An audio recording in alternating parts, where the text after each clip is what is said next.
자리에서 일어나서 찬양했으면 좋겠습니다.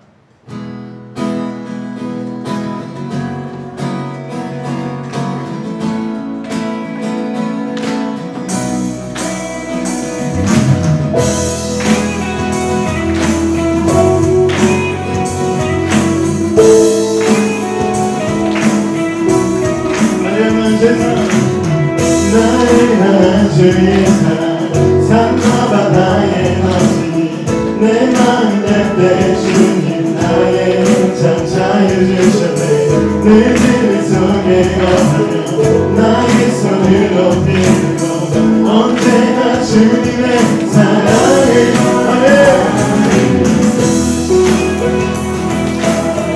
우리 그 자유 그의 와주셔서 다시 한번 찬양합시다. 나의 왕치사 나를 향한 주의 사랑 산과 바다의 어둠 내 마음 뗄때 주님 나의 참 자유 주셨네 늘 속에 거하며 나의 손을 높이 들고 언제나 주님의 주의 사랑 주의 사랑 노래하리라 영원토록 노래하리 주의 사랑 노래하리라 영원토록 노래하리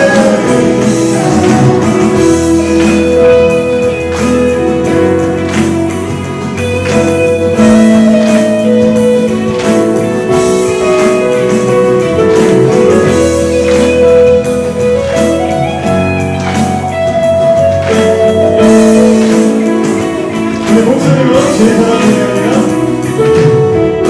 주의 사랑 노래하리라 영원토록 노래하리 주의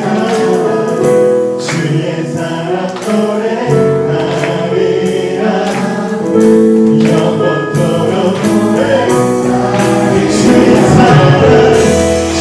사랑 노래하리라 영원토록 노래하리 주의 사랑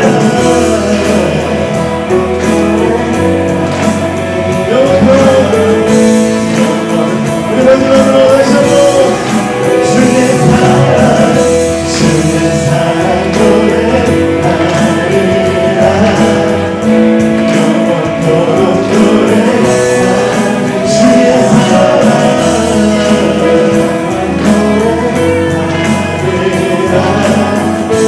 영원토록 노래하리 그러면 여러분의 박수를 드리겠습니다.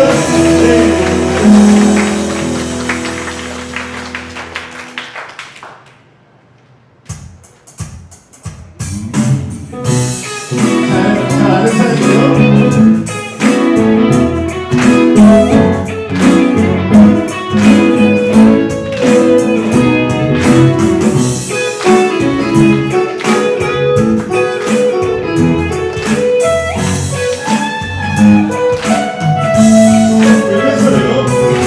내 마음을 가득 채운 주여 한 찬양과 사랑 어떻게 표현할 수 있나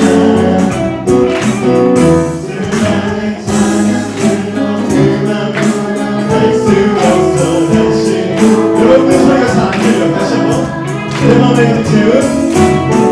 마음을 가득 채운 주여 한 찬양과 사랑 어떻게 표현할 수 있나 수많은 찬양들로 그만 표현할 수 없어 다시 노래해요 주 사랑해요 주 사랑해요 운명하여 수 없어 주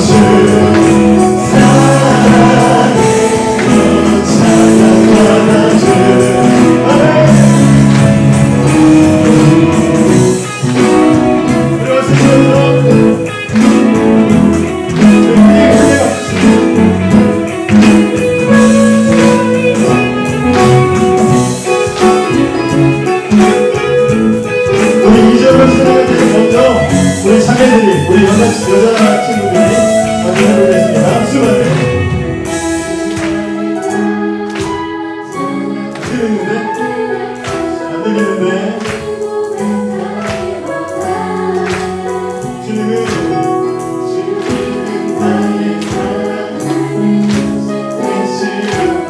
우리 두 번째 다시 한번 할 때는 우리 형제들만 남자들만 수많은 멜로디와 찬양 어색하죠? 들리죠? 다시 고백하기 원하네 주님은 나의 사랑 삶의 대신 주의 사랑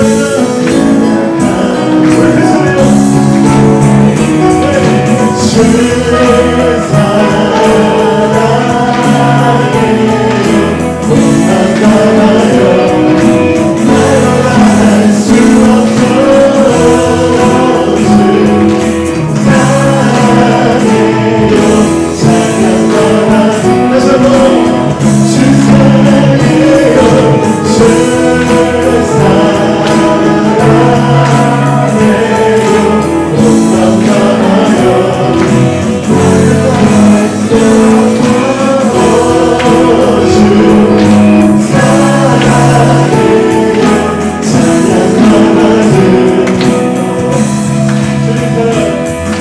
주님 사랑 다시 고백하는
인도하신 주의 사랑 모든 것을 내어주시고 우리를 구하셨네. 나는 노래하네. 날 구원하신 주의 은혜 모든 것을 주께 맡기고 내 삶 주께 너를 우리를 사랑해서 예수를 쓰리. 나는 세주가 주님이 삶에 어떤 것도 하지 못하네. 주의 사랑 나는 나를 감사하고 주의 영광하네. 나는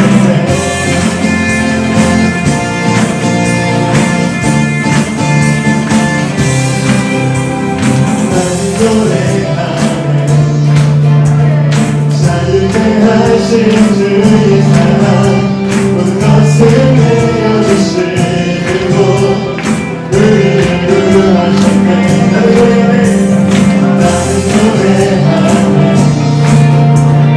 날 구원하신 주의 은혜 모든 것을 주께 맡기고 내 삶 주께 내리고 우리를 사랑해서 예수를 쓰리. 난 세주가 주만의 삶에 어떤 것도 하지 못하네. 주의 사랑 자기 나를 감사해 주의 영광하네. 난 세주가 주만의 삶에 어떤 것도 하지 못하네. 주의 사랑 자기 나를 감사해 주의 영광하네.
제일 빨라요.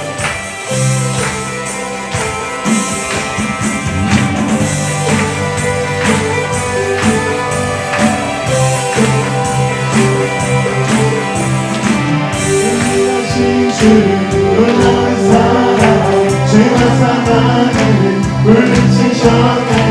영광의 주님 만왕의 왕 예수 온 땅의 늘 주님의 위엄 모든 만물이 주를 경배해. 영광의 주님 만왕의 왕 예수 우리 그 소리로 놀라우신 은혜 원망하신 사랑 너를 진리하여 십자가 지신 주 생명을 주시고 자유케 하셨네. 오 예수 행하신 모든 일 참여해.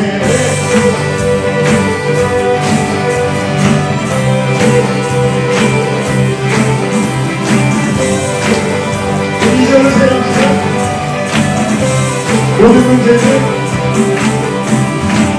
모든 문제를 다스리시는 오만의 우리를 자녀 삼으시는 영광의 주님 만왕의 왕 예수 무엇으로 다스리시는 영광의 주님 만왕의 왕 예수 놀라우시네 완전하신 사랑 나의 죄 위하여 십자가 지신 주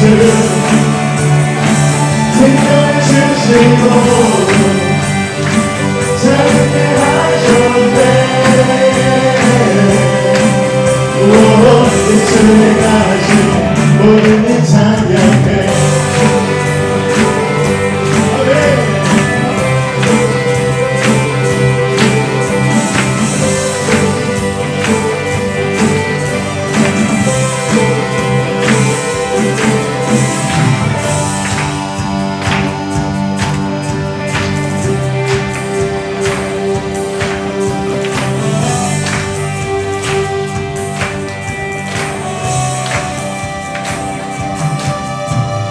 주님과 그 어린 양 승리하신 왕 그의 이름 예수 주님과 그 어린 양 승리하신 왕 그의 이름 예수 주님과 그 어린 양 승리하신 왕 그의 마지막으로 주님과 그 어린 양 놀라우시네 완전하신 사랑 나의 죄 위하여 십자가 지신 주 생명을 주시고 자유케 하셨네 예수의 가신 모든 일 찬양해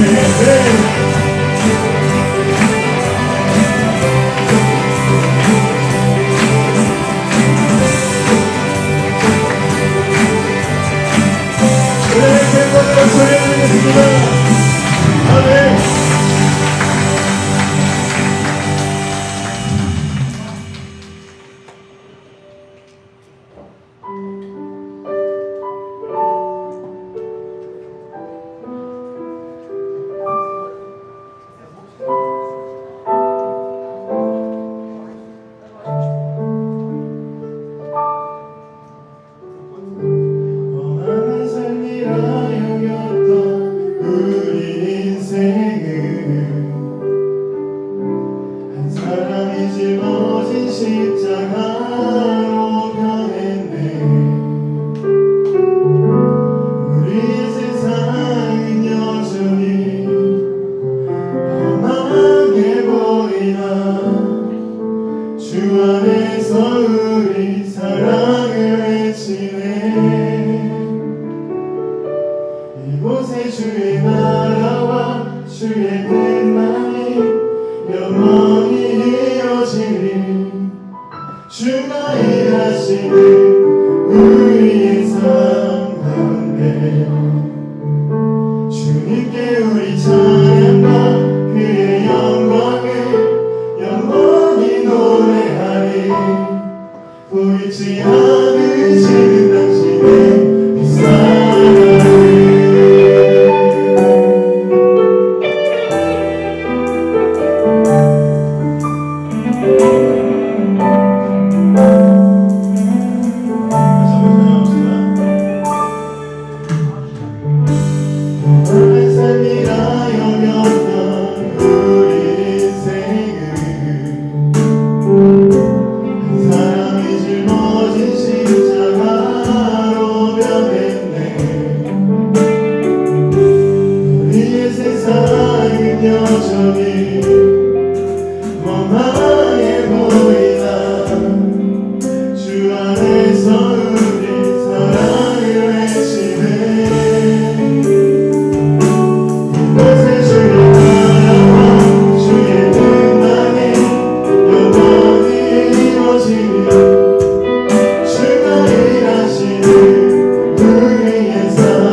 찬양과 그의 영광을 영원히 노래하리.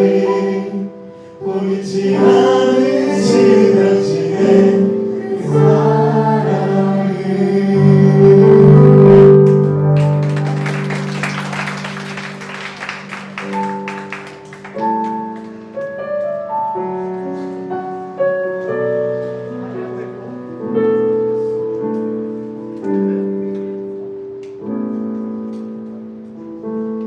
모습이 되고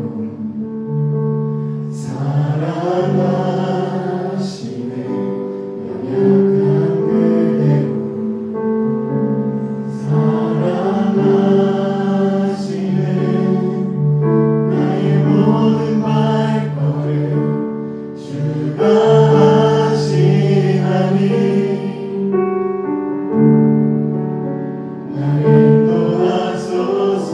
내 모습이 되고 내 모습이 되고 사랑하시네. 연약한 그대로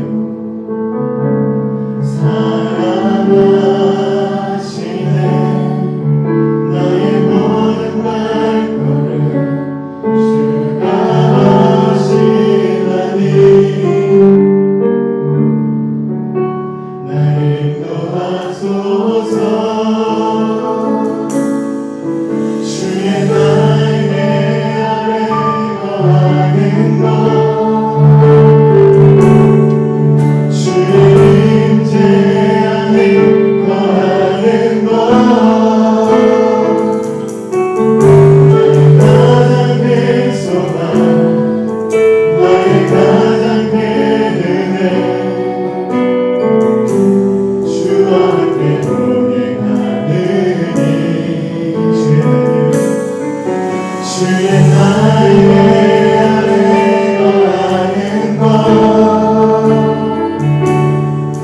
주의 임재 안에 거하는 것, 나의 가장 큰 소망, 나의 가장 큰 은혜,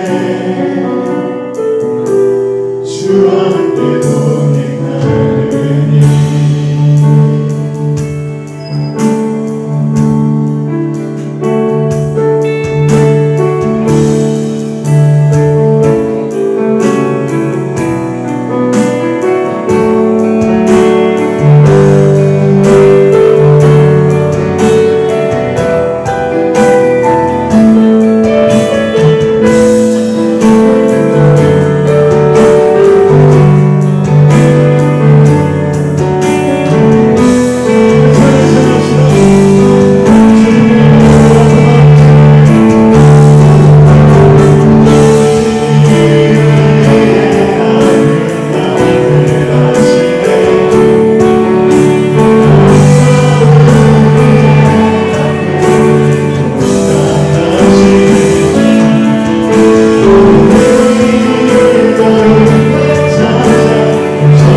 자기의 소유를 다 팔아 그 밭을 사느니라.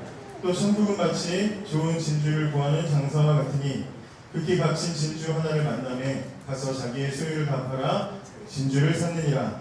또 천국은 마치 바다에 치고 각종 물고기를 모는 그물과 같으니 그물에 가득함에 물가로 끌어내고 앉아서 좋은 것은 그릇에 담고 못된 것은 내어 버리느니라. 세상 끝에도 이러하리라. 천사들이 와서 의인 중에서 악인을 갈라내어 풀무불에 던져 넣으리니 거기서 울며 이를 갈미 있으리라. 레이저쇼 봤어요? 어때요? 멋있어요? 세계 최고의 연주쇼 못 봤어. 준비하느라고 못 봤어. 여기까지 왔는데도 못 봤어. 오늘 2시에 도착해가지고 지금까지 쭉 진행이 되면서 어떻게 좀 즐거우셨어요? 네. 마음에 드셨어요? 네. 선물도 좀 챙기고 하셨어요? 네. 첫 시간에 우리 레크리에이션도 너무 잘해주셔가지고 그죠? 다들 되게 즐겁게 그거 뭐라고 그렇게 열심히 하나 둘 셋? 되게 열심히 하더라. 그렇게 열심히 하는지 몰랐어요. 근데 집에 가서 하잖아? 되게 시시 별거 아니야. 그냥 재기차게 막 열심히 하거나 좋았습니다. 그게 좋았습니다. 아주 좋았고 또 그 다음에 코이노니아 장터도 선생님이 그렇게 열심히 준비하실지 몰랐어요. 안 시켰으면 큰일 날 뻔했어요. 그죠? 집에서 열심히 준비했어요. 피터의 유재석 부르겠습니다. 어쨌든 재밌게 해주셔서 감사하고 다 좋은데 제일 중요한 시간은 이 시간이죠. 그죠? 이 시간에 저는 이거 하나 하려고 이 시간을 계획하고 선생님들을 동원하고 여러분들을 부르고 또 이 장소를 대여하고 한 거죠. 이 시간 되게 중요한 시간인데 아까 예배 시작하기 전에 찬양단하고 다 같이 앉아서 목사님한테만 중요한 게 아니라 너희들한테도 중요하다. 이 시간에 그래서 여러분들 위해서 찬양단이 먼저 기도했어요. 네, 기도하고 되게 홀리한 상태로 있기 때문에 찬양할 때 애들이 약간 경직되더라고요. 연습할 때는 안 그랬었는데 어쨌든 좀 신나게 같이 찬양했으면 좋았습니다. 조금 아쉽지만 나중에 또 끝나면 또 시간이 좀 있을 것 같아요. 자, 어쨌든 자 오늘은 마태복음 13장에 여러분들이 많이 들어봤던 비유를 가지고 왔습니다. 천국은 마치 밭에 감추인 보화 같은 노래도 있죠. 천국은 마치 밭에 감추인 보화 그다음 뭐지? 땅속에 묻힌 모르는 것 같아요. 교회 안 다녔구나. 자 그래서 오늘 그 이야기를 할 텐데요. 어느 나라나 어느 시대나 어느 문화나 다 각자 사람들 살아가는 방식과 풍습이 다 있습니다. 사람들이 다 그렇게 살아가는 삶의 방식들이 다 있죠. 삶의 방식들이 있어요. 태어나고 성장하고 뭐 이성을 만나서 가정을 만들고 자녀를 낳고 결혼하고 먹고 살고 뭐 모든 살아가는 과정들 속에 자연스럽게 사람은 다 그렇게 살아가는 그런 당연한 삶의 방식들이 다 있습니다. 원시 시대부터 지금까지 누리는 문화가 좀 다르고 의식주가 다르고 조금 뭐 먹고 사는 게 좀 달라졌을지언정 어쨌든 뭐 근본적으로 사람이 살아가는 삶의 방식은 크게 다르지 않습니다. 크게 다르지 않아요. 유튜브를 보면은 저는 여행 컨텐츠 되게 좋아해가지고 뭐 빠니보트, 박주고 막 그런 거 되게 많이 챙겨서 보거든요. 보면은 못 가보니까 막 가보고 싶더라고요. 근데 보면은 처음에는 신기하고 재미있어서 야 저런 나라도 있구나 저런 데도 있구나 그러면서 보는데 언제부턴가 보면 물론 재밌지만 처음처럼 충격적으로 재밌진 않았어요. 왜냐하면 어디를 가든지 어쨌든 뭐 먹고 뭐 어디서 자고 뭐 다 그냥 그런 거더라고요. 그래서 근본적으로 어디를 가든지 사람 사는 건 다 똑같고 의식주 생활 방식도 다 똑같다는 것을 알게 될 뿐이었죠. 인도의 아주 못 사는 마을이나 아주 정글 깊은 곳에 있는 부족 마을이라도 사람이 사는 곳에서는 뭐 아침에 일어나서 뭐 갖다 먹고 그리고 또 좀 일 좀 하고 또 그리고 또 사람 만나고 또 그리고 뭐 또 다시 먹고 자고 뭐 이런 것들이 거의 똑같다냐 똑같이. 그래서 어떤 사람은 그렇게 원시적으로 살아가고 또 어떤 사람은 유튜브 카메라 들이대면서 또 그걸 찍어가지고 콘텐츠로 먹고 살고 그래서 다 똑같더라는 거예요. 제가 왜 이런 얘기를 꺼냈냐면 우리는 예수님을 믿잖아요. 우리는 신자라고 불러요. 그죠? 우리는 신자, 기독교인 신자. 우리는 기독교인이라고 합니다. 그러면 여러분이 생각해 봤습니까? 생각해 본 적 있어요? 한번 진지하게 생각해 본 적 있습니다. 신자가 뭐냐 이거죠. 신앙생활이라는 게 뭐냐? 예수를 믿고 산다는 게 남들이 여러분을 기독교인이라고 하잖아요. 교회 수련회 간대. 교회 수련회 너 교회 다니는구나. 너 교회 다니는구나. 너 신자구나. 기독교인이구나 라고 불러요. 그러면 신자라는 것, 신자로 산다는 것, 신앙생활을 한다는 게 뭐냐 이거예요. 신앙생활을 한다는 게 뭐예요? 신앙생활을 한다는 게 뭘까? 생각해봤어요? 진지하게. 신자라는 게 뭘까? 나 신자인데 신자가 뭐지? 생각해봤어요? 신앙생활이 뭐지? 생각해봤냐는 말이죠. 저는 여러분들이 오늘 한번 이것을 진지하게 생각했으면 좋겠어요. 신자가 뭔지, 신앙생활이 뭔지. 성경은 오늘 이 질문에 대한 대답을 뭐라고 얘기하냐면 한 단어로 이렇게 말합니다. 변화라고 얘기합니다. 변화. 신앙생활이 뭐냐? 한마디로 변화된 삶을 사는 것이다. 따라해보세요. 변화된 삶을 사는 것이 신앙생활이다. 이전에 내가 어떻게 살았든지 신자가 되고 신앙을 가지고 신앙생활을 하는 사람은 이전처럼 살지 않고 변화된 채로 살아가는 것이 바로 신자다움이고 신자의 가장 큰 특징이다. 아까 제가 세상 어디나 사람 사는 건 다 똑같아.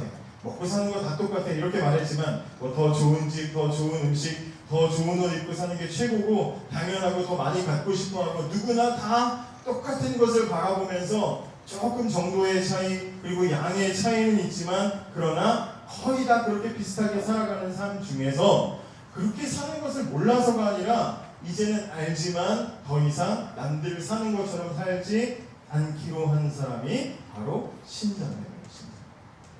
오늘 우리가 읽은 성경에는 예수님께서 말씀하신 세 가지의 비유가 소개되어 있습니다.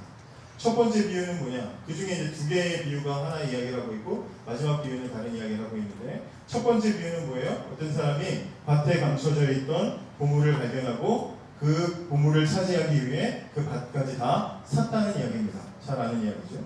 두 번째 비유는 어떤 사람이 좋은 진주를 구하러 다니다가 드디어 가장 값진 진주를 발견하고 자기가 가진 모든 소유를 다 팔아서 그 진주를 샀다는 이야기입니다. 이때 예수님이 어떻게 얘기하시냐면 천국은 마치 무엇과 같다 이런 식으로 말씀하셨어요. 천국은 마치 밭에 감춘 보물을 발견한 사람 같다. 근데 천국은 마치 이렇게 얘기하니까 그 말이 좀 어려워. 이해가 되기 좀 어려워. 그래서 여러분께 쉽게 말씀드립니다. 신자가 되는 것은 뭐냐? 마치 밭에 감춘 보물을 발견한 사람처럼 사는 것이다. 이렇게 얘기하는 거예요. 신자가 되는 것은 뭐냐? 마치 가장 값진 진주를 발견한 사람이 되는 것과 같다. 오늘 성경의 예수님은 그렇게 말하고 계십니다. 그러면 이해가 더 되기 쉽죠? 여러분 신앙은 뭐냐? 신앙은 없었던 보물을 발견하는 사건이 일어나는 게 그게 신앙의 시작입니다. 없었던 보물을 발견하는 것. 밭에 감추어졌던 묻혀져 있었던 보물을 발견한 사람. 가장 귀하고 값진 진주를 찾고 찾아서 드디어 내가 소유한 사람. 이런 사람은 그것을 발견하기 전과 후의 삶이 완전히 달라지더라. 그래서 이 두 가지 비유의 핵심을 말하자고 하면 한 단어로 변화라고 이야기할 수 있는 거예요. 그럼 생각해 봅시다. 가장 먼저 제일 중요한 거. 변화시킬 만큼의 그 보물이 뭐냐 이거죠. 신앙생활은 보물을 발견한 것과 같아요. 그럼 그 보물이 뭐예요? 보물이 뭐예요? 예수님이 하신 이 비유에서 신자는 신앙생활은 밭에 감추어진 보물을 발견한 사람 같아요. 그럼 그 보물은 뭐예요? 보물은 맞습니다. 보물은 예수님이에요. 보물은 예수님입니다. 여러분 정말 잘 생각해야 되는 게 있어요. 사람이 다 그렇게 쉽게 변하지 않아요. 사람이라는 거는 다 비슷비슷합니다. 쉽게 변하지 않아요. 다윗을 목사님이 몇 주 전에 설교했었죠. 다윗은 하나님 마음에 합한 사람이다 그랬어요. 하나님 마음에 정말 쏙 들었던 사람이 다윗이었어요. 그런데 그런 다윗도 인생에 큰 오점이 있죠. 무슨 잘못을 했어요? 아니 그 위대하고 그 대단한 힘을 가진 왕이 뭐가 그렇게 아쉬워서 자기 부하의 부인 유부녀에게 흑심을 품냐고. 그렇잖아요. 얼마든지 무슨 부인도 되게 많았었는데, 그죠? 원하면 얼마든지 더 좋은 사람, 더 많은 사람들을 만날 수 있을 왕의 위치에 있는 사람이 굳이 왜 남의 부하의 부인을 욕심을 품어요? 그런데다가 자기 부하의 부인과 바람을 피고 임신하니까 그거 걸릴까봐 자기 부하를 혼자 전쟁터에 내보내가지고 죽였잖아요. 그죠? 하나님 마음에 쏙 드는 사람인데도 그런 짓을 저지를 정도로 사람은 쉽게 변하지 않습니다. 사람은 쉽게 변하지 않아요. 다윗이 그 정도인데 저나 여러분이나 별다를 거 있겠어요? 우리가 실망스러운 인생을 살지 말라는 보장이 있습니까? 없단 말이죠. 생각해 보세요. 이렇게 변하지 않는 사람인데 그렇게 변하지 않는 사람이 180도 완전히 달라질 정도라면 얼마나 대단한 보물을 만나야겠어요. 웬만한 것 가지고는 변하지 않는다. 겨우 돈 몇 푼 가지고 될 수 없는, 물론 돈 몇 푼 가지고 돈 몇백억 몇십억 앞에서 변화된 척 달라진 척 연기를 할 수는 있어도 완전히 본질적으로 사람이 달라지는 사건은 일어날 수가 없죠. 그런 돈보다도 훨씬 더 가치로운 보물과 같은 것이 뭐냐? 바로 예수님입니다. 돈으로 사람 변할 수 없어요. 돈 얼마 주면 난 달라질 것 같지, 그렇게 생각하죠. 아니에요. 아닌 걸 누가 얘기해? 솔로몬이 얘기하잖아요. 솔로몬 살던 시대에 성경에 보면 솔로몬 시대에는 너무나 나라가 부유하고 잘 살아서 금으로 만든 것 정도로 그냥 좋은 걸로 치지, 은은 막 길거리에 그냥 돌아다니고 애들 장난감으로 가지고 놀고 세수대야 정도로 쓸 정도로, 은이 흔하게 있을 정도로 굉장히, 물론 성경이 약간 과장법으로 말하는 거지만 그럴 정도로 부유했던 시대가 솔로몬의 시대였죠. 그런데 그렇게 하나님께서 세상에 가장 지혜롭고 부자로 만들어 주셨는데, 그렇다고 솔로몬이 그 돈 때문에 하나님 앞에서 다른 삶을 살았습니까? 아니죠. 여러분, 솔로몬의 인생의 말년이 얼마나 불쌍하게, 얼마나 끔찍하게 그 돈 지키려고 타락하는 삶을 살았는지 몰라요. 여러분, 인생이 이렇게 어렵게 변하지 않는 이 인생을 완전히 바꿀 만큼의 대단한 보물이 누구냐? 바로 예수님입니다. 예수님밖에 없어요. 바울을 보세요. 바울은 원래 교회 다니는 사람이면 치를 떠는 사람이에요. 신자들을 감옥에 가두고 때리는 것을 눈하나 깜짝하지 않고, 눈앞에서 예수 믿는 사람이 돌맞아 죽는 것을 당연하게 여기고 더 죽여야 돼, 이렇게 생각하던 사람이 바로 바울이잖아요. 근데 그렇게 잔인하고 살기 등등했던 그 바울, 언제 변했습니까? 예수님을 만났을 때 변했죠. 변한 척한 게 아니라 완전히 다른 삶을 살았잖아요. 잘 생각해 보세요. 실제로 성경에 예들이 우리한테 있잖아요. 솔로몬이, 다윗이 변하지 않았는데 누가 변했냐? 바울과 같은 사람이 어떻게 변할 수 있었느냐? 예수님 만났을 때 변했잖아요. 여러분들은 어릴 때 많이 들었던 삭개오라는 사람 생각해 보세요. 삭개오는 여리고에서 가장 악질 중에 악질이었던 사람이었는데, 이 사람이 예수님을 만나자마자 완전히 달라져서 이전에 남의 거 뺏었던 사람인데 이제 돌려주는 사람, 남들에게 베풀어주는 사람으로 완전히 180도 다른 인생이 됐죠. 삭개오는 돈 때문에 바뀌었습니까? 아니죠. 예수님 때문에 다른 삶을 살았어요. 이거는 무슨 완전히 180도 달라지는 삶을 살 수 있는, 인생을 변화시키는 보물은 바로 예수님밖에 없다는 거예요. 인생을 변화시키는 보물은 예수님밖에 없어요. 예수님은 우리에게 보물과 같은 분이에요. 그런데 우리가 반대로 생각하면요, 예수님은 하나님께도 보물과 같은 존재예요. 그죠? 하나밖에 없는 내 아들. 그렇잖아요. 하나님의 독생자. 예수님은 우리에게도 보물과 같은 분이지만 하나님 아버지께도 보물과 같은 아들이에요. 귀한 아들이에요. 하나님의 하나뿐인 아들. 하나님은 그 우리를 위해서 그 하나뿐인 아들을 대신 십자가에 내어주셨죠. 하나님이 우리를 위해서 보물처럼 소중한 아들을 일부러 잃어버려 주셨잖아요. 그래서 우리가 그 예수님을 통해서 변화될 수 있는 거죠. 저는 아들을 2번이나 잃어버린 적이 있어요. 여러분은 자식이 없으니까 아들을 잃어버린 경험이 없으시죠? 저는 2번이나 잃어버린 적이 있어요. 세연이가 2살 때인가 3살 때인가 이제 아내랑 둘이, 아내가 주일날 점심시간에 제가 맡았던 학생부 아이 하나 피아노를 가르쳐주는 그런 일을 해줬었어요. 그래서 그때 제가 아이를 돌봐야 되는데 제가 깜빡하고 늦게 간 거예요. 근데 얘가 그 사이에 혼자서 나가서 둘 다 서로 데리고 있는 줄 알다가 얘가 혼자서 이제 없어진 거예요. 그 한 5분을 제가, 교회가 바로 교회 현관 나가면 바로 길거리였거든요. 근데 3살짜리 애가 없어졌으니까 얼마나 놀랐겠어요. 얼마나 제가 놀랐겠어요. 4살인가 3살. 없어졌어요. 막 순간 막 심장이 터질 것 같고 막 그냥 가슴이 막 철렁 내려앉고 막 하늘이 막 노래지고 어떻게 막 그러면서 막 애를 찾는데 마침 부목사님, 사모님이 저 길가까지 걸어가 있는 애를 이제 손잡고 이렇게 데리고 계신 거예요. 계속 이제 모르니까 그냥 막 끝까지 그냥 쭉 걸어갔다는 거죠. 큰일 날 뻔했어요. 그래서 정말 깜짝 놀란 적이 있어요. 그리고 또 한 번은 이제 다 커서 애가 6살쯤 됐을 때 마트를 이제 아내랑 세연이랑 이제 이렇게 셋이서 갔다가 마트에서 장을 보고 짐이 많아가지고 저는 들고 세연이를 데리고 오겠지 하고 저는 먼저 가고 아내는 데리고 갔겠지 하고 이제 뒤 따라갔다가 현관에서 꺼져 보니까 세연이 여기서 막 이제 또 뛰어나왔어요. 근데 없는 거야. 막 그때 그 막 꼼꼼한 아파트 주차장 되게 꼼꼼했는데 막 없는 거예요. 근데 저기 한 50m 떨어진 데서 엄마 하고 우는 소리가 들려요. 얘도 누가 엄마인 줄 알고 쫓아갔다가 딴 데로 들어가니까 거기서 얘가 그냥 얼어가지고 서 있어요. 그래서 얼마나 그때 한 2, 3분 정도였지만 정말 그때 정말 막 마음이 너무 놀래고 무서웠어요. 잠깐이지만 사랑하는 아들을 잃어버렸다라는 생각만으로도 그렇게 무섭고 고통스러운데, 그런데 하나님께서는 우리의 인생을 바꿔주시려고 그렇게 사랑하는 보물과 같은 아들을 일부러 잃어버려 주셨어요. 우리에게 주셨다. 하나님에게도 보물과 같은 아들인데 우리에게 선물로 주시려고 그 아들을 잃어버려 주셨다. 그러니 그 예수님이 우리에게 얼마나 소중합니다. 우리가 어떻게 보석과 같이 사랑하는 아들을 잃어버리신 하나님의 고통을 다 이해할 수가 있겠습니다.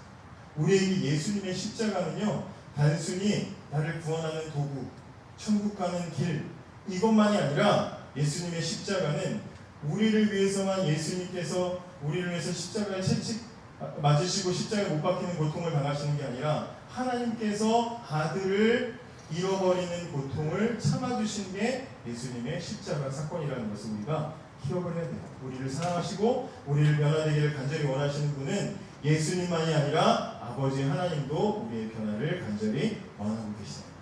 보물은 예수입니다.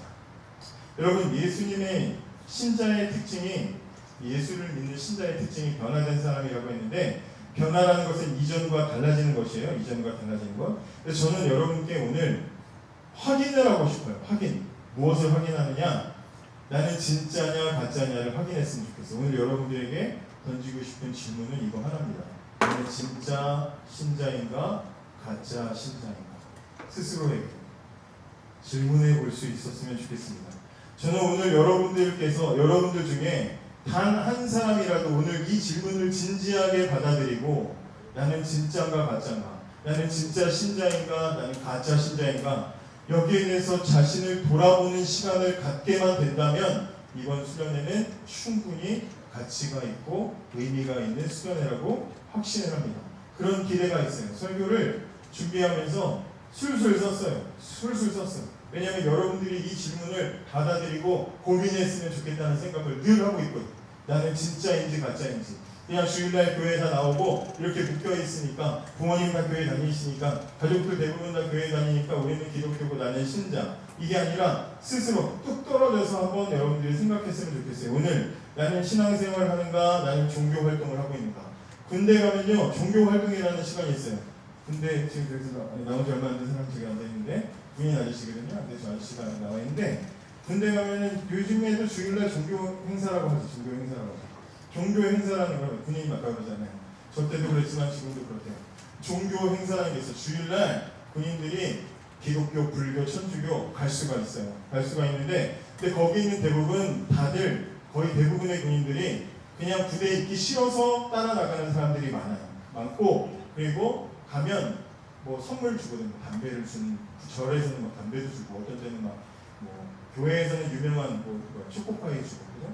근데 천주교에서는 몽쉘 준다고 했더니 되게 많은 교인들이 별로 이동하기도 하고 그랬었거든요. 그러다가 불교에서는 절에서는 담배 준다고 했더니 막 별로 다 절이 부흥하고 그랬었는데, 어쨌든 그걸 뭐라 그러냐? 종교 행사라 그래. 그래서 주일날 예배를 드리면, 저는 이제 군대에서 군종병이었기 때문에 앞에서 이렇게 예배인도 찬양인도 하거든요. 그러면 대부분의 군인들이 들어오자마자 자요. 이렇게 자요. 그리고 끝나면 일어나서 가요. 쉬려고 오는 거예요. 그건 종교 행사예요. 예배가 아니죠. 종교 행사. 그건 신앙생활이 아니에요. 여러분들 스스로에게 질문했으면 좋겠어요. 다른 목적으로 그냥 아무 이유 없이 나와서 그냥 기독교의 종교 행사를 하고 있는지, 아니면 나는 진짜 신자인지를 오늘 스스로 질문했으면 좋겠어요. 다른 캠프에서 하는 것처럼 오늘 막 여러분 세상을 뒤바꿀 사람들 나오세요. 막 선교사 할 사람 나오시고 막 선교사 나와서 막 기도하고 울고 불고 막 방황하고 뒤집어지고 그냥 그만 일어나고 막 하고 막 그런 시간까지는 저는 여러분들한테 기대하지도 않고 바라지도 않고 뭐 여러분들이 그렇게 했으면 좋겠지만 저는 뭐 그럴 수 있는 능력도 없고 그런 거는 좋은 캠프 가시고 저는 여러분들이 스스로를 돌아보고 하나님 앞에서 하나님 저는 진짜예요 가짜예요? 라고 물었으면 좋겠어요. 하나님 저는 진짜입니까? 가짜입니까? 하나님 저는 가짜가 아닌가요? 만약에 그렇다면 하나님 앞에 막 가슴을 치고 기도했으면 좋겠어요. 오늘이 그런 시간이었으면 좋겠습니다. 오늘 여러분들이 진짜인지 가짜인지를 확인하기 위해서 이 말씀을 잘 살펴봐야 됩니다. 오늘 읽은 말씀의 이야기를 보면 첫 번째 비유는 밭에 감추인 보물을 발견한 사람의 이야기였습니다. 이 비유를 보면 성경책에 있는 사람들은 44절에 보면 천국은 마치 밭에 감추인 보화와 같으니 사람이 이를 발견한 후에 숨겨두고 기뻐하며 돌아가서 자기 소유를 다 팔아 그 밭을 사느니라. 잘 아는 이야기죠. 자, 그러면 첫 번째, 이 사람은 왜 밭에 갔을까요? 생각해봤어요? 이 사람 왜 밭에 갔을까요? 밭 주인인가요? 밭의 주인이 아니죠. 왜 끝에 밭을 샀다는 표현이 있는 거 보니까 이 사람 밭의 주인이 아니야. 그런데 밭의 주인이 아닌데 이 밭에 왜 갔을까요? 생각해봤어요? 이 사람이 이 밭에 왜 갔을까요? 그리고 이 사람이 땅을 파다가 보물이 나왔대. 그러면 이전에는 별로 이렇게 돌보지 않았던 땅인가 봐. 그럼 그렇게 이 땅은 가치 있는 땅이야, 가치 없는 땅이야? 그냥 씨만 뿌리면 막 농사가 잘 되는 땅이야? 아니면 그냥 버려진 거 비스무리하게 좀 막 그냥 가치 없는 그렇게 보이는 땅일까? 겉으로 볼 때는 별로 가치 없어 보이는 땅이었던 것 같아, 그지? 그러니까 이 사람이 패다가 보니까 거기에 보물이 있었던 거지. 안 그래서 좋은 땅이었으면 이미 벌써 누구든지 너도 나도 막 거기다가 씨를 심으려고 밭을 팠다가 보물을 발견했겠죠. 버려져 보이는 그런 허름한 땅에 이 사람은 지금 자기 것도 아닌데 여기 왜 와 있을까? 상상을 해봐요. 왜 와 있을까? 이 사람은 지금 뭐 하려고 여기 왔을까? 이 사람은 자기 땅이 없어서 남의 밭에 땅을 빌려서 그 땅에서 밭을 일구고 거기서 나오는 곡식을 가지고 땅 주인에게도 조금 주고 자기도 그걸 가지고 먹고 살려는 뭐예요? 가난한 평범한 그런 소장농이야. 농부였던 거야. 그치? 가난한 사람이었던 거예요. 왜? 그 땅을 사는데도 자기 전 재산을 팔아서 샀다고 성경에 써있잖아. 자기 재산을 다 팔아서. 돈이 많은 사람이었으면 뭐 자기 가지고 있는 돈 중에 예금 중에 얼마나 적어도 샀다 이렇게 했겠지만 아니요. 전 재산을 줬대. 그러니까 가난한 사람. 매일 가서 남의 밭에서 남의 땅에서 일하고 겨우 먹고 사는 가난한 사람. 그런 사람이었던 거죠. 자, 그러면 이 사람이 밭에 이렇게 가서 남의 밭에서 일하고 먹고 살았으니 자, 이 사람의 삶을 생각해 보세요. 얼마나 늘 피곤해요. 여러분 부모님들 회사 가서 아버지 직장 가서 다니시고 가서 열심히 남의 회사에서 일하시고 월급 받으시고 다들 피곤하시잖아요. 주말에 아버지 좀 괴롭히지 마요. 아버지 좀 주무실 때 그냥 가만히 내버려 두세요. 우리 아빠들 좀 제발 내버려 둬주세요. 얼마나 피곤할까. 그죠? 일주일 내내 얼마나 일하시나 힘드시겠어요. 그런 사람. 그러니까 이 사람의 삶이 얼마나 피곤했을지 짐작할 수 있죠. 아, 피곤했겠다. 아침마다 밭에 가가지고 그날은 또 얼마나 더워. 낮에 얼마나 더워. 그러니까 새벽부터 나가가지고 해 뜨기 전부터 나가서 단일을 하고 일구고 그리고 또 그렇게 땀 흘리고 수고했겠지. 그리고 겨우겨우 먹고 사는 그런 사람. 그런데 그 사람이 평소처럼 밭을 갈다가 그 속에 엄청난 양의 보물이 있는 것을 발견한 거예요. 당시에는 은행도 없고 금고도 없고 막 없기 때문에 그냥 땅속에다가 많은 사람들이 보물상자를 갖다가 이렇게 묻어뒀는데 전쟁이 나거나 자연재해가 나거나 하면서 땅이 뒤바뀌거나 뭐 땅을 뺏기거나 뭐 이러다 보니까 이런저런 일들 때문에 잃어버린, 묻어놓은 것도 잃어버린 그런 보물을 발견하게 된 거예요. 이 사람도 아마 그런 보물을 발견한 것 같아. 근데 보자마자 자기 인생을 뒤바꿀 만큼 엄청난 보물이라는 것을 바로 알았어요. 그렇게 보면 바로 알 만큼 가치가 있는 보물을 발견한 거야. 옛날에 진품, 명품 이런 프로 지금도 하는데 그 방송에 보면 뭐 자기 조상 대대로 내려온 가보라 그래가지고 막 뭐 이런 막 도자기 같은 걸 계속 가져왔는데 아 이거 아주 귀한 것 같습니다. 얼마 예상하십니까? 한 3억 정도 예상합니다. 막 그랬는데 이렇게 각 전문가들이 와보더니 여기 메디인 차이나라고 써있습니다. 막 그러면서 1,000원짜리라고 막 이렇게 나오기도 하고 뭐 어떤 사람은 반대로 뭐 조상 내대로 그냥 요강으로 쓴 것 같다고 그 옛날에 화장실 나가기 싫어가지고 이렇게 요강 있잖아요.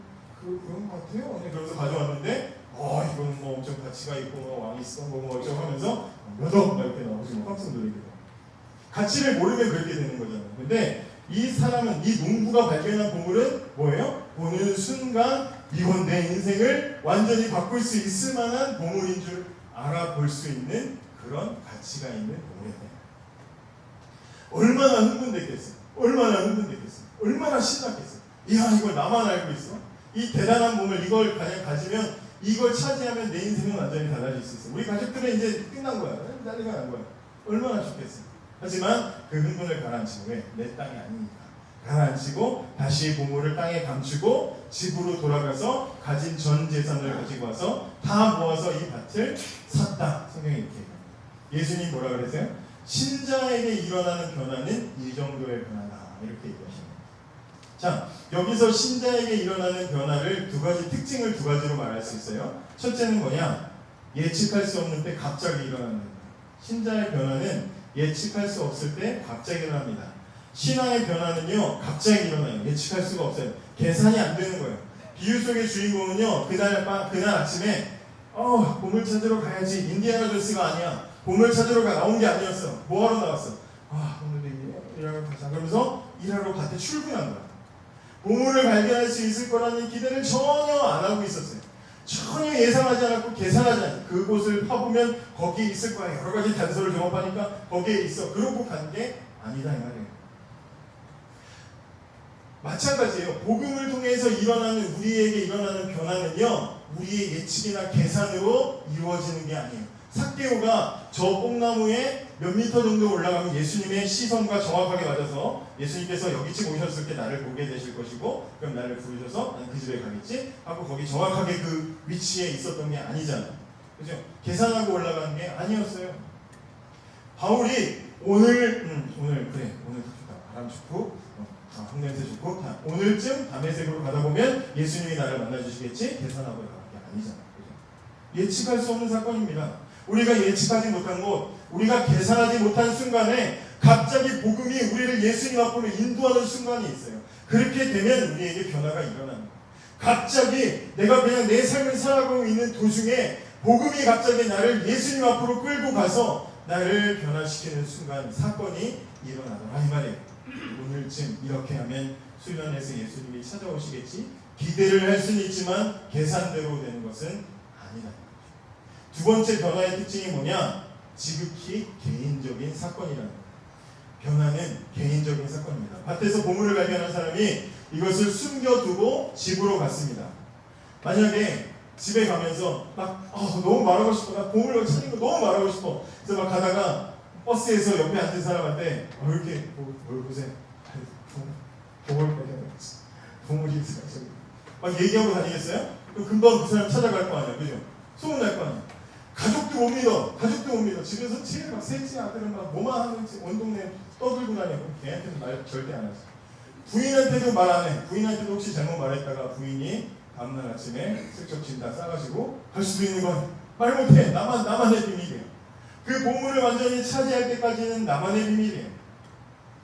그러니까 이 사람이 말도 못하고 어느 날 갑자기 일하러 갔다가 중간에 들어와가지고 뭔가 막 씩씩대고 흥분하면서 집에 있는 거 다 당근에 팔아. 빨리 돈 모아야 돼. 얼마 만들어야 돼. 막 그러고 있는 걸 보면 가족들이 뭐라고 하겠어? 당신 왜 그래? 햇빛이 너무 뜨거웠어? 왜 그래? 정신 차려. 남들은 이해 못해. 보물의 가치를 모르고 보물이 있는 것을 모르는 다른 사람들은 아무도 이해 못해. 나만 안. 변화의 사건은요, 개인적으로, 지극히 개인적인 사건이에요. 그날 밤에 그 부인이 얼마나 바가지를 긁고 있어. 근데 당신 정신 차려. 왜 그래? 막 그러면서 얼마나 그랬어. 속으로 좀만 기다려봐. 이 사람아. 저 도장 찍고, 저 땅 주인 내가 되는 도장 찍고 나서 말해줄게. 그러면서 얼마나 마음속에 생각하겠어요. 밭에 감추인 보물의 정체를 아는 사람만 가질 수 있는 흥분과 기대와 즐거움이 있다. 밭의 비밀을 모르는 사람들은 도대체 이 사람이 왜 이렇게 됐는지 이해를 못해. 막 발을 동동 구르고 막 밥 먹다가도 갑자기 웃고 막 왜 저래? 저 왜 저러는 거야? 왜 저래? 갑자기 막 찬양 노래 하나 있다. 기도 식사기도 막 30초만 하던 사람인데 막 7분 8분 기도. 도대체 왜 이래? 하나님 은혜에 감사하고 눈물 콧물. 왜 그러는 거야? 왜 그러는 거야? 은혜를 모르는 사람, 보물의 가치를 모르는 사람들은 이해할 수 없습니다. 예수님을 모르는 사람들은 갑자기 왜 이래? 교회 다니다가 너 수련회 갔다고 왜 그래? 이해를 못해. 변화된 사람만 아는 기쁨이다. 지극히 개인적인 사건. 오늘 우리가 이렇게 모여있죠. 같이 찬양하고 함께 말씀 듣고 이후에 이제 기도하겠죠. 어떤 친구는요, 인생에 정말 중요한 사건이 오늘 여러분들에게 일어날지도 몰라요. 그죠? 저와 여러분, 우리 선생님들은요, 여러분들 중에 단 한 사람이라도 오늘 이 예배가 여러분들의 인생을 바꿀 중요한 사건의 예배가 되기를 기도하면서 이 시간들을 준비했어. 여러분들이 정말 그런 일이 일어났으면 좋겠어요. 여러분 중에 단 한 사람이라도 정말로 예수를 만나고 하나님 앞에 서는 그런 변화의 사건이 경험되었으면 좋겠어요. 그런데 여러분, 옆 사람이 아무리 예수님 만나고 오늘 막 예배를 드리면서 막 이전에 없었던 즐거움이 생기고 막 감격이 생기고 은혜가 생기고 막 찬양하고 기도하고 눈물 막 쏟으면서 기도하고 있는데 여러분 내 옆에 있는 사람은 그러고 있는데 나에게는 아무런 일이 일어나지 않을 수도 있어요. 그죠? 오늘 우리 중에 99%가 예수님을 만나는 변화를 경험하고 있는데도 불구하고 그 속에 있다고 해서 다 똑같이 그 은혜를 경험하리라는 보장은 없다는 말이에요.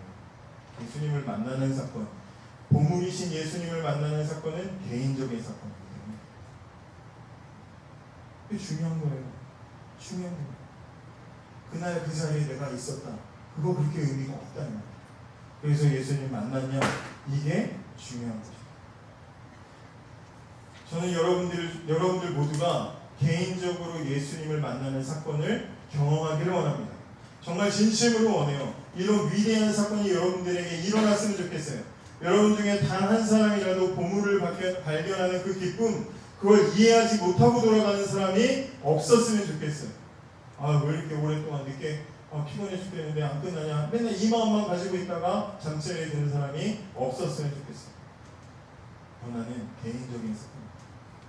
여러분, 예수님 만나면 변화됩니다. 예수님 만나는 이 변화의 특징은 예측할 수가 없고 개인적인 사건으로 일어난다고 말씀드렸어요. 여러분들에게는 이런 일이 있었습니까? 여러분들에게는 이런 변화의 사건이 있었어요? 남들은 이해하지 못하는 예측 불허의 사건이 여러분들에게 일어난 적이 있습니까? 여러분들은 개인적으로 여러분들만의 보물이신 예수님을 만나는 사건이 있었습니까?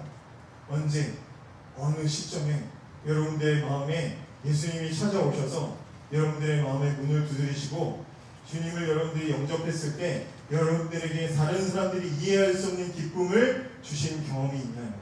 저도 대학교에서 동아리 모임을 할 때 어느 순간에 하나님께서 어떤 말씀으로 내 마음에 찾아오셔서 예배 중간에 말씀을 듣는데 제 마음에 막 말할 수 없는 감격과 기쁨이 왔어요. 히브리서 4장 15절 16절 말씀을 막 풀어주시는 간사님의 설교를 듣는데 제 마음에 막 기쁨이 왔어요. 막 눈물이 흘렀어요. 대제사장이시고 우리의 연약함을 채울하시는 예수님에 대해서 우리가 들을 때 막 감격이 있고 기쁨이 있었어요. 그런데 그 기쁨과 감격이 있는데 내 바로 옆에 앉아 있었던 친구가 나를 보면서 이게 왜 이래? 왜 이래? 이렇게 얘기하는 거야. 근데 그 친구를 보는데 막 불쌍해서 눈물이 더 났어요. 나는 이렇게 지금 예수님이 나를 얼마나 사랑하시는지 알아가지고 막 감격이 돼서 눈물이 나는데 얘는 나의 마음속에 일어난 변화를 전혀 이해하지 못하고 왜 이래? 저는 아직 그 표정도 잊어버리잖아요. 왜 이래? 무슨 일? 똑같은 예배에서 저한테 일어났어. 근데 내 친구에게는 일어나지 않았어. 저는 여러분들에게 이런 일이 없었으면 좋겠어요. 변화의 사건의 특징을 말씀드렸습니다. 그러면 그 변화의 내용이 뭐냐? 두 가지로 말씀드려요. 첫째, 예수님을 만난 사람은요, 인생의 목적과 그 목적에 따른 행동이 변화됩니다. 변화의 특징이에요. 여러분 잘 체크해 보세요. 목적과 행동이 달라집니다. 예수님의 비유를 생각해 보세요. 이 사람은 원래 남의 땅에서 일하는 사람이잖아요. 남의 땅에서 일하는 사람. 그럼 이 사람의 매일의 목표가 뭘까? 매일의 목표 뭘 것 같아? 오늘 하루 열심히 일하고 우리 가족 잘 먹고 잘 살자. 오늘 하루 열심히 일하고 다치지 않고 그래서 먹을 것 잘 얻어서 잘 먹고 살자. 이거야. 매일의 목표는 그거야. 새벽마다 눈 비비며 졸린 눈을 비비고 일어나서 장비를 들고 밭으로 가서 열심히 일하는 거야. 그러면서 오늘 하루도 다치지 않고 밭에서 열심히 일해서 사랑하는 내 가족들 먹여주고 내 자식들 뒷바라지 하고 대학도 보내주고 또 뭐 사주고 싶은 것도 사주고 그래야지 하면서 열심히 일하는 게 그 사람의 매일의 목표였어. 그런데 이 사람의 인생을 바꿀 만큼의 보물을 발견했어. 이 보물만 차지하면 그 사람의 인생은 완전히 달라져. 자, 그러면 그 보물이 있다는 것을 알게 된 후에 이 사람의 인생의 목표는 어떻게 달라졌을까? 달라졌겠어요? 안 달라졌겠어요? 그런 보물을 발견했는데도 불구하고 다음날 아침에 일어나면서 아유, 오늘도 무사히 일어나서 다치지 않고 우리 가족 그냥 오늘 하루도 잘 먹고 잘 살고 이렇게 생각하면 바보죠. 보물을 발견했는데 우리 가족과 우리 인생을 바꿀 만큼의 엄청난 보물을 발견했는데 일어나면서 빨리 밭을 차지해야지로 바뀌었지. 목표가 빨리 그걸 가져야지. 그 보물 때문에 잠도 한숨도 못 자야지. 그래야 정상이잖아요. 그죠? 똑같이 자고 똑같이 일어나고 똑같이 같은 목표를 가지고 살겠어요? 인생을 바꿀 만큼의 가치로운 보물을 발견했는데 그럴 수가 없는 거예요. 목적이 달라지는 거죠. 이때부터는 밥을 먹어도 잠을 자도 씻어도 머릿속에 있는 온통 밭 속에 있는 보물 차지해야지. 밭을 가져야지. 빨리 밭을 내가 가져야지. 이것밖에는 없는 거예요. 여러분, 인생의 목표가 달라졌어. 목표가 달라지고 나면 자연스럽게 뭐가 달라져요? 목표에 따른 행동이 변화되겠지. 목적에 따라서 행동이 달라지는 거예요. 오늘 여러분들이 설문지에 쭉 보니까 설문지에 보니까 가장 가까운 나의 목표는 뭔가 다 여러분들 나름대로 있더라고요. 뭐 어떤 사람은 성적 올리는 거, 다이어트 하는 거, 뭐 하는 거. 그러면 목표가 있는 것에 따라서 행동이 달라지겠죠. 그렇게 행동이 달라지는 거예요. 여러분들을 이 목표에 따라서 행동이 달라지는 변화를 이해하기 쉬운 옛날 노래가 하나 있습니다. 벌써 옛날 노래인데 가사를 듣고 한번 맞춰보세요. 다시 태어난 것 같아요. 내 모든 게 다 달라졌어. 그대 만난 후로 난 새 사람이 됐어요. 우리 엄마가 제일 놀라요. 우선 아침 일찍 일어나 그대가 권해줬던 음악을 틀죠. 뭔지 잘 몰라도 난 그 음악이 좋아요. 제목도 외우기 힘든 그 노래. 할 때도 안 된 샤워를 하며 그 멜로디를 따라해요. 늘 힘들었던 나의 아침이 이렇게 즐거울 수 있나요? 관심도 없던 꽃가게에서 내 발길이 멈춰요. 주머니를 털어서 한 다발을 샀지요. 오늘은 아무 날도 아닌데. 오 놀라워라 그대가 내 마음. 오 세워라 처음 보는 내 모습. 매일 이렇다면 모진 이 세상도 참 살아갈 만할 거예요. 무슨 노래인지 알아요? 환생이라는 노래야. 맞아. 옛날 노래인지 잘 아네. 윤종신이라는 가수의 환생이라는 노래. 사랑에 빠진 남자가 사랑에 빠지기 전에 자신의 삶과 사랑에 빠진 후에 자신의 삶에 대해서 바뀐 거에 대해서 이야기하는 거예요. 할 때도 안 된 샤워를 하질 않나, 가사 뜻도 모르는 노래를 좋아하질 않나, 사지도 않았던 꽃다발을 사지를 않나. 그러면서 우리 엄마가 제일 놀라요. 나의 달라진 것을 보고 놀라요. 이렇게 하는 거예요. 여러분, 그게 변화예요. 목적이 달라지면 당연히 행동이 달라지는 거야.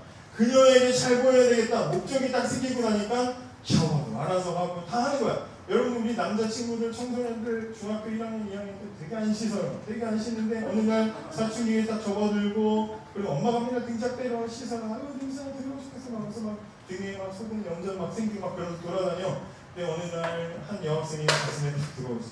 그 여학생의 미소가 떠나질 않아. 잠에서도 자꾸 생각나. 보고 싶다. 막 이러면서 막 혼자 생각나는 거야. 가요 듣는데 막 노래 가사가 다 걔 얘기하는 거야. 내 얘기야. 그러고 나면 알아서 씻고, 알아서 옷 입고, 알아서 미용실 가고, 알아서 바뀌잖아. 그죠? 아닌 척 하지 마. 다 그러잖아. 그죠? 목적이 바뀌면 행동이 달라지는 거예요. 그게 변합니다. 그게 변한 거예요. 변해야지, 달라져야지, 해야지 해서 되는 게 아니야. 변화돼야지. 이거 말도 안 되는 거야. 목적이 달라지면 당연히 달라지는 게 그게 변해요. 하루하루 힘들게 밭을 구하면서 살던 사람이 보물을 발견하고 나니까 인생의 목적이 달라졌어요. 스케일이 커졌어요. 저 밭을 내가 가져야지. 바뀌었어요. 행동도 달라지는 거예요. 수동적으로 살던 사람, 아침마다 일어나서 가는 사람이 일어나서 빨리 가야지. 적극적으로 달라지는 거예요. 목적이 달라지면 행동이 달라지는 거예요. 이 사람은 뿐만 아니라 그 밭을 차지하기 위해서 자기 전 재산을 다 팔았어요. 집에 애지중지, 여러분들 물건 이렇게 내놨지만 아끼던 물건들도 있을 거 아니에요. 집에 좋은 것들도 있을 거 아니야. 그래도 자기 나름대로 자기 기준에 자기가 참 유용하게 사랑하고 잘 쓰던 물건들도 있을 거 아니야. 근데 그 밭을 발견하고 나니까 밭을 차지하기 위해서 애지중지하든 뭐든지 하든 그거 다 팔아버렸다 이 말이야. 왜? 더 새로운 목표가 생겼어. 그게 변화예요. 그게 변화. 매일 밭일이 끝나면 스트레스 풀기 위해서 마시던 술도 이제 끊고 먹던 음식도 줄이고 목적이 달라지니까 돈 쓰는 방식도 달라지고 살아가는 방식도 달라지더라. 그게 변화다. 여러분 언제까지 그렇게 하겠어요? 밭을 차지해야지 목적이 생겼어. 언제까지 그렇게 하겠어요? 그런 거 있잖아. 아 올해 다이어트 해야지 뭐 몇 킬로 빼야지 했어. 근데 하다 보면 3월 4월 지나고 나면 걷기 하고 막 운동하다가 막 이거 하다가 아무도 그래서 집에 혼자 안 못해 포기. 그럴 수도 있잖아. 목적에 따라서는 포기할 수도 있잖아. 근데 인생을 바꿀 만큼의 엄청난 보물을 차지해야 되는 목적이 생겼어요. 포기해야 안 해. 포기하겠어 안 하겠어? 이게 포기가 돼요? 포기하면 바보지. 포기하면 바보인 거잖아요. 포기할 수가 없는 거예요. 밭을 차지할 때까지는 절대로 자기가 그 돈을 모을 때까지는 최선을 다할 수밖에 없는 거예요. 그게 변화다는 거예요. 진짜 중요한 게 이거예요. 우리가 수련회에 가가지고 수련회 이렇게 참석하고 여러분 어떤 때는 수련회 마치고 집에 돌아가면 부모님들한테 이렇게 연락이 와. 아유 우리 애가 많이 달라졌어요.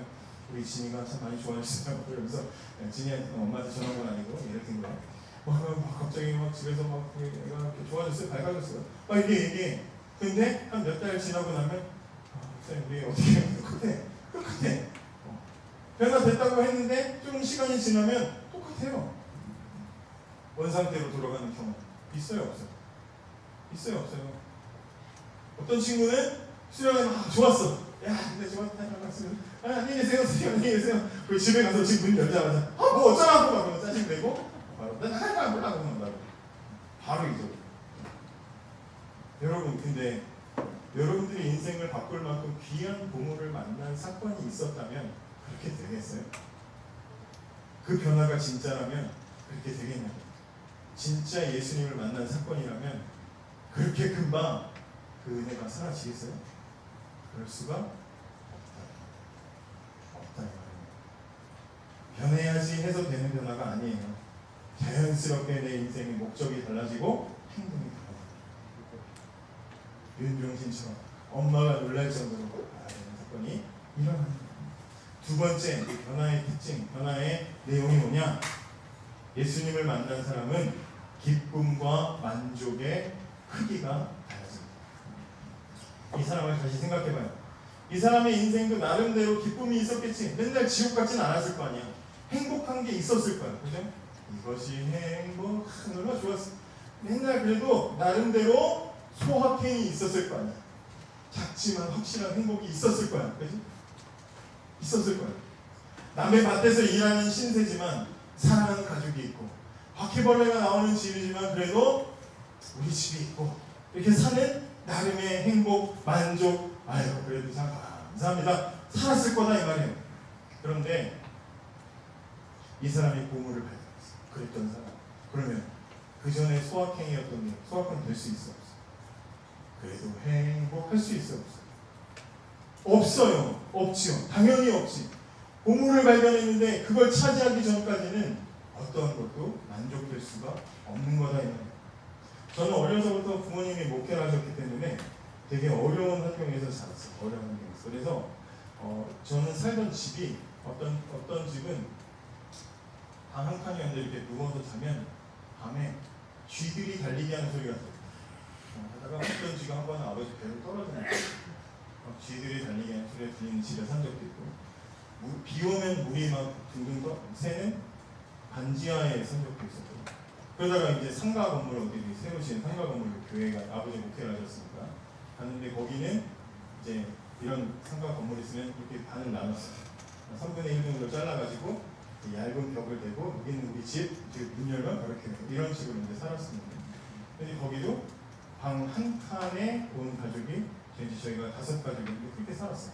여동생이 둘이었는데 애들하고 이제 다 같이 자기에 좁으니까 2층 침대를 놓고 그래도 오빠라고 혼자 저는 위에 올라가고 여동생들은 뒤에서 밑에서 이제 둘이서 같이 자고 그렇게 되는 데서 살았어요. 그리고 뭐 싱크대에서 엄마가 어렸을 때 저희 씻겨주고 그러면서 이제 그렇게 살았었던 기억이 나요. 고3이라고 나중에는 물탱구실을 개조해가지고 거기서 이제 제가 장판을 깔고 고3 때는 거기서 이렇게 그래서 제가 공부를 보잖아요. 그래서 거기서 생활하는데 겨울에 얼마나 추운지 장판이고 뭐고 다 들고 이렇게 벽처럼 만들어가지고 그 속에서 잤던 기억들이. 어쨌든 그러다가 결혼하고 서울에서 집을 얻어가지고 집에서 사는데 그 집은 눈이 오면은 차가 절대로 올라갈 수 없는 그런 비탈길에 차가 막 뒤로 미끄러지는 그런 비탈길에 있었고 집 안에는 산에서 날아 들어오는 바퀴벌레, 요만한 바퀴벌레 말고 이만한 바퀴벌레 본 적 있어요. 이만한 그런 바퀴벌레가 날아 들어오는 그런 집에 살았었어요. 세연이 여기 살았었어요. 그래서 사역을 하면서 말도 안 되는 다세대 주택 5층에 그런 데서 살았던 적도 있고 그러다가 재개발에 이제 아파트 엘리베이터도 없는 그런 옛날 아파트에서 살았던 적도 있고 태연이 잃어버렸던 거기 살았던 적도 있고 그러다가 이제 원주에 와서도 이사를 2번이나 했지만 그나마 아파트다운 아파트에 지금 살고 있는 거예요. 그러니까 저는 어렸을 때부터 생각하면 집이 점점 생활 공간이 점점 업그레이드 됐어요. 나름대로 업그레이드 돼서 그렇게 사는 거예요. 그래서 지금 이제 사는 아파트는 전에 옛날에 살던 거랑 비교가 될 수가 없으면 좋아요. 제가 이렇게 가끔 집에 이렇게 앉아서 보면 어떤 생각이 드냐면 다시 옛날에 그 집에 가서는 절대 못 살겠다 이런 생각이 들어요. 한번 좋은 더 나은 걸 경험하고 나니까 과거로 못 돌아가겠죠. 집만 그래요? 차도 마찬가지, 옷도 마찬가지, 먹는 것도 마찬가지. 그죠? 우리 생활하는 모든 게 다 그래요. 좋은 걸 경험하고 나면 안 좋았던 옛날로 돌아가고 싶지 않아요. 그죠? 아무리 소확행이라고 해도 급이 달라질 수밖에 없는 거예요. 보물을 발견한 사람이 맨날 그 집에 그냥 그렇게 살고 평소처럼 그게 난 행복이야 그렇게 생각할 수가 없는 거예요. 행복의 기준이 달라지고 만족의 기준이 달라지고 스케일이 커지는 거다니까. 보물을 발견한 사람은 그런 거예요. 나만의 보물을 차지하는 즐거움, 보물이 감춰진 밭을 완전히 소유할 때까지는 어떠한 것으로도 만족할 수 없는 그런 마음이 생기는 게 그게 바로 보물을 발견한 사람의 마음이다 이 말이에요. 이집트에서 나온 이스라엘 백성들, 목사님이 지난 상반기에 계속해서 설교했는데 이스라엘 출애굽 1세대를 잘 생각해봐요. 1세대들을 생각해봐요. 분명히 이 사람들도 하나님 능력을 봤어. 홍해가 갈라지는 것을 봤고 광야에서 하나님이 매일매일 도와주시는 하나님을 경험했어. 매일 하나님의 능력을 실제로 경험하고 그날 아침에도 만나를 먹었음에도 불구하고 불만이 터졌는데 어디서 터져요? 고기 안 준다고 불만 터졌어요. 고기 왜 안 주세요? 하면서 이 사람들이 뭐라 그래요? 노예 시절에 이집트에서 먹었던 고기 먹고 싶다고 징징거리면서 모세 죽이고 다 같이 다시 이집트의 노예로 돌아가자 그딴 소리 하고 있었어요. 이 사람들이 또 무슨 짓 했어요? 가나안 땅 바로 앞에까지 가가지고 정탐꾼이 가서 보고 돌아왔는데 거기 거인들 막 무섭다고 하니까 또 원망하고 모세 죽이자 그러면서 다시 이집트로 노예로 돌아가자 그런 소리 했어요. 이 사람들은 하나님께서 선물해 주신 구원과 자유의 가치도 모르고 하나님께서 약속하신 가나안 땅의 가치도 몰랐던 거야. 그런데 출애굽 1세대가 다 그렇게 죽고 나서 새로운 출애굽 2세대가 일어났다고 그랬잖아. 새로운 출애굽 2세대가 드러나서 이 사람들은 하나님의 능력도 충분히 받고 광야에서 살면서 하나님이 어떤 분이신지를 생생하게 경험한 세대였어. 그리고 이 사람들은 하나님의 약속이 얼마나 위대한지 하나님이 주시기로 한 저 가나안 땅이 얼마나 좋은 땅인지에 대한 기대를 가졌어. 보는 눈이 달라졌어요. 그러고 나니까 이 사람들은 단 한 번도 이집트로 돌아가자, 노예로 돌아가자 이런 소리를 안 해요. 그 땅을 차지해야만 만족하겠다고 앞으로 나아가는 사람들이 태어났죠. 여러분, 밭에 감추어진 보물의 가치를 아는 사람은 절대로 과거로 돌아갈 수 없고 하나님이 약속하신 가나안 땅의 가치를 아는 사람은 절대로 다시 과거 이집트로 돌아갈 수가 없는 거예요. 예수님을 만난 사람도 마찬가지예요. 예수님의 가치를 아는 사람은 예수님을 마음에 모시고 예수님과 완전히 하나로 살게 될 때까지는 만족이 없는 거예요. 다른 것으로는 즐거울 수가 없어. 세상에 무슨 다른 것들, 세상 사람들이 가지는 뭐 무슨 좋은 학교에 가고 무슨 돈을 많이 벌고 그것만 가지고서는 만족할 수 없는 그 마음의 간절함들이 생긴다 이 말이에요. 그게 어느 정도인가를 말해주는 게 그 다음 비유야. 다음 비유는 뭐예요? 45절과 46절에 보면 천국은 마치 좋은 진주를 구하는 장사와 같으니 극히 값진 진주를 하나를 만나매 자기의 소유를 다 팔아 그 진주를 샀느니라 이렇게 말하고 있어요. 어떤 사람이 값진 진주를 발견했어요. 이 진주를 보고 가치를 정확하게 알았어요. 다른 거 다 없어도 저거만 있으면 돼라는 것을 명확하게 알았어요. 그래서 자기가 가진 걸 다 팔아서 그 값진 진주를 샀어요. 그럼 이 사람은 어떻게 됐을까요? 세상에 누구보다도 가장 큰 만족을 가지게 됐겠죠. 삭개오를 보세요. 일생을 돈을 위해서 살았어. 인간관계 다 필요 없어. 난 돈이면 돼. 이렇게 살았던 게 삭개오였어. 돈이 인생의 목표였고 돈과 사람을 바꾸면서 살았던 아주 잔인한 사람이었어요. 그런데 그런 삭개오가 예수님을 만났어. 보물과 같은 예수님을 만나는 사건이 삭개오에게 일어났어요. 삭개오의 가치관이 그날 하룻밤 사이에 완전히 달라졌어. 예수님 만나고서도 돈이 중요해 하지 않았다 이 말이에요. 예수님 만나고 나니까 돈보다도 더 중요한 게 있다는 것을, 돈보다 더 귀중한 보물이 있다는 것을 깨달았어요. 자기가 가장 가치 있다고 생각하는 것은 돈이었는데 예수님 만나고 나니까 내가 돈보다도 저 사람, 저 예수의 친구가 되는 게 나에게는 제일 중요해. 인생의 목표가 달라지고 만족하는 가치가 달라졌어요. 그러고 나니까 돈은 남들에게 다 줘도 됩니다. 나는 당신이 필요합니다. 예수님께 잘 보이려고 이웃에게 돈을 다 나눠주잖아요. 그게 변화예요. 그게 해야지, 남들에게 좀 베풀어야지 해서 하는 게 아니라 예수님 만나고 나니까 저분을 차지하기 위해서 내가 가진 거 다 버려도 상관없어 하는 게, 그게 변화다. 일생 동안 붙잡고 있었던 소중한 돈을 다 내놨습니다. 여러분, 이제 여러분들에게 다시 이 질문을 드리려고 합니다. 여러분 변화됐습니까? 여러분들에게는 이 일이 일어나나요? 보물과 같은 예수님을 만나는 사건이 여러분들에게 일어났습니까? 여러분들의 인생을 바꿀 만큼 귀중한 예수님을 여러분은 만나셨습니다. 여러분들의 인생의 목적이 달라지는 변화를 경험했습니까? 여러분들의 인생의 목적이 달라지고 나니까 자연스럽게 여러분들의 행동이 달라지는, 내 주변의 사람들이 너 변화됐어, 너 왜 이렇게 달라졌어 라고 말하는 변화가 일어났습니까? 생각해보세요. 삭개오처럼, 출애굽 2세대처럼 이전과는 확실히 다른 변화가 여러분들에게 일어났습니다. 저는 여러분들의 인생에 한 번이라도 이 질문을 정직하게 하기를 바랍니다. 단 한 번이라도 정말 여러분들에게 부탁하고 싶습니다. 정말 여러분 이 시간에 진지하게 한번 여러분들의 자신에게, 여러분들의 영혼에게 이 질문을 해보시기 바랍니다. 나는 변화되고, 우리 얼마든지 속일 수 있어요. 우리끼리는 얼마든지 속일 수 있어요. 저도 제 영적인 상태가 안 좋을 때도 여러분들에게 설교하려고 서면 속일 수 있어요. 거룩한 척 할 수 있어요. 날마다 하나님과 함께 동행하고 교제하면서 깊이 있는 삶을 사는 척 할 수 있어요. 우리가 모여있는 동안에 서로에게 말할 수 있어요. 나에게 주님이 너무 소중해, 난 하나님 너무 사랑해, 연기할 수 있어요. 찬양을 부르면서 나는 주님이 너무 사랑, 나는 주님을 너무 사랑합니다, 나는 너무나 예배를 사랑합니다, 나에게 소중합니다, 연기할 수 있어요. 그런 척 할 수 있어요. 또 그러다 보면 또 착각할 수 있어요. 나 진짜 주님을 사랑한다고 착각할 수 있어요. 그럴 수 있어요. 정신없이 교회 다니고 이것저것 봉사하다 보면 와, 나는 진짜 신앙생활이 진짜 나에게 소중한가 봐, 나 진짜인가 봐 착각할 수 있어요.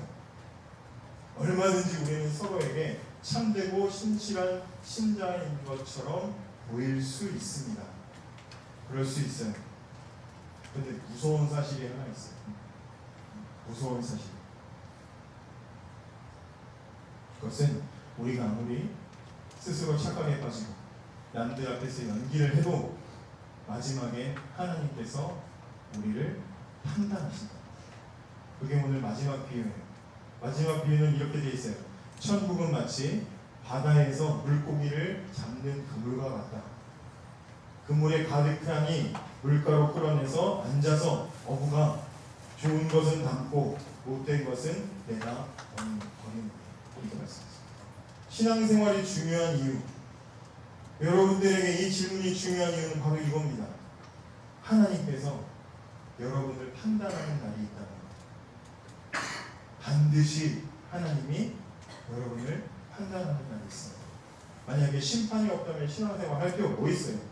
하나님이 우리를 확인하시고 네가 진짜인지 가짜인지 확인하시지 않는다면 이렇게 모여서 예배드릴 필요 뭐 있어요? 하고 싶은 거 하고 쇼 보다가 집에 가면 되지. 그죠? 왜 설교를 들어요? 왜 여러분 말씀을 듣습니까? 이 시간에 이 설교 왜 듣는 거예요? 무엇이 옳고 무엇이 잘못됐는지, 진짜인지 가짜인지를 확인하려고 듣는 거죠. 그죠? 예수님의 비유를 보세요. 바다의 어부가 물고기 그물을 잔뜩 끌어올려요. 그 안에는 별 갖가지 물고기들이 다 들어와 있어요. 일단 다 가지고 와요. 그때까지는 몰라. 내가 진짜인지 가짜인지 몰라. 그런데 언젠가는 어부가 가만히 앉아서 그물을 보면서 어휴 좋은 놈이네. 아유 이거 못되다니네. 이놈 좋은 놈이네. 이건 아니네. 거리는 분류하고 구분하고 나누는 판단하는 날이 온다고 말씀하십니다. 그리고 예수님이 그 끝에 이렇게 덧붙이셨습니다. 세상 끝에도 이러하리라. 세상 끝에도 이런 일이 있을 것이다. 천사들이 와서 의인 중에 악인을 걸러내어 풀무불에 던져 넣으리니 거기서 울며 이를 갈미 있으리라. 여러분, 세상 끝에는 반드시 심판이 있습니다. 하나님의 심판은 반드시 의인과 악인을 나누실 겁니다. 애매해서 중간에 놔두는 사람은 없어요. 진짜와 가짜를 나누실 겁니다. 의인은 하나님의 인도를 받지만 악인은 버림을 받게 될 것입니다. 그러므로 인생의 가장 중요한 질문은 여러분 스스로에게 하시기를 바랍니다. 나는 진짜인가? 가짜인가? 나에게 이 개인적인 사건이 일어났는가? 나는 내 인생의 목적이 예수님을 향해서 있는가? 그리고 예수님을 향한 내 인생의 목적에 맞게 내 삶의 행동들이 달라졌는가? 돌아보시기 바랍니다. 굉장히 중요한 질문입니다. 하나님은 절대로 속지 않아요. 우리끼리는 속일 수 있어요. 제 앞에서 얼마든지 여러분들이 연기할 수 있고 여러분 앞에 저도 얼마든지 연기할 수 있어요. 그러나 하나님은 속지 않으신다 이 말이에요. 하나님께서는 판단합니다. 진짜인지 가짜인지. 그때 가서 후회해봤자 소용이 없어요. 평생 들키지 않고 살았는데 주님 앞에 서서 후회해봐야 소용이 없다 이 말이에요. 이 말씀의 경고를 절대로 잊지 마시기 바랍니다. 여러분 스스로에게 질문해보세요. 이 시간에 같이 좀 기도할게요. 여러분 한번 눈을 감고 질문해보세요. 나는 진짜인지 가짜인지. 여러분 스스로에게 질문해보시기 바랍니다. 여러분은 진짜입니까 가짜입니까? 진짜 신자입니까? 여러분들의 신앙생활은 진짜입니까 가짜입니까? 여러분들은 정말 보물과 같은 예수님을 믿는 믿음이 여러분 안에 있습니다. 보물을 발견한 사건이 여러분들에게 일어났습니다. 발견하는 순간 여러분들의 인생의 가치관이 달라지고 생각이 달라지고 행동이 달라지고 남들이 보고 놀랄 만큼의 변화가 일어났습니다. 변해야 되는데가 아니라 여러분 스스로도 놀랄 만큼 여러분들 안에 이런 놀라운 변화가 일어났습니다. 그게 아니라면 도대체 여러분들이 이 시간에 여기서 뭐하고 있는 거예요? 그 사건이 여러분들한테 일어나지 않았다면 보물과 같은 예수님을 만나지 않았는데 도대체 여러분들에게 다른 뭐가 그렇게 중요한 일이 있습니까? 뭐가 그렇게 심각한 일들이 있습니까? 뭐가 그렇게 필요합니까? 예수님 만나지도 못했는데 뭐가 그렇게 여러분들에게 필요하겠어요? 여러분들에게 일어났으면 좋겠습니다. 일어나기를 원합니다. 예수님, 보물과 같은 예수님, 인생을 완전히 바꿀 수 있는 보물과 같은 예수님을 발견하고 만나는 사건, 개인적인 그 충격적인 사건이 여러분들 한 사람 한 사람에게 일어나야 합니다. 그런 일이 일어났으면 좋겠습니다. 저나 우리 선생님들이 바라는 게 뭐겠어요? 여러분들이 주님을 만나는 것, 그거 하나예요. 우리 선생님들이 다 각자 자신의 사회에서 각자의 일들과 역할들을 하고 그렇게 가정도 꾸리고 살아가고 계시는데 이 시간 이렇게 시간을 할애해서 모이는 이유 단 하나예요. 여러분들에게 이 보물과 같은 예수님 발견되기를 바라면서 오는 거예요. 우리가 오늘 땀 흘리고 하루를 이렇게 함께 보내는 것도 단 하나의 이유입니다. 보물과 같은 예수님, 하나님에게도 소중한, 하나님께서 소중한데도 불구하고 주신 그 보물과 같은 예수님 만나는 사건 여러분에게 일어났습니다. 이 시간에 기도할 때 하나님, 저에게는 이 일이 일어나지 않았습니다. 저는 아직 주님 저에게는 주님이 보물처럼 느껴지지 않습니다. 저는 주님이 믿어지지도 않습니다. 내 마음은 냉랭하고 내 마음은 아무것도 없이 허전합니다. 말씀을 들어도 아무런 감동도 없고 감각도 없습니다. 내 삶에 조금도 자극이 되지 않았습니다. 그런데 오늘 말씀을 듣고 나니까 마지막 날에 하나님께서 심판하시는 것이 두렵습니다. 주님, 저도 보물과 같은 주님을 발견하게 합니다. 주님, 나를 만나주세요. 그래서 내 인생을 변화시켜주세요. 내 인생을 새롭게 해주세요. 이렇게 살고 싶지 않습니다. 변화된 삶을 살고 싶습니다. 우리 이런 마음을 가지고 이 시간에 함께 같이 기도했으면 좋겠습니다.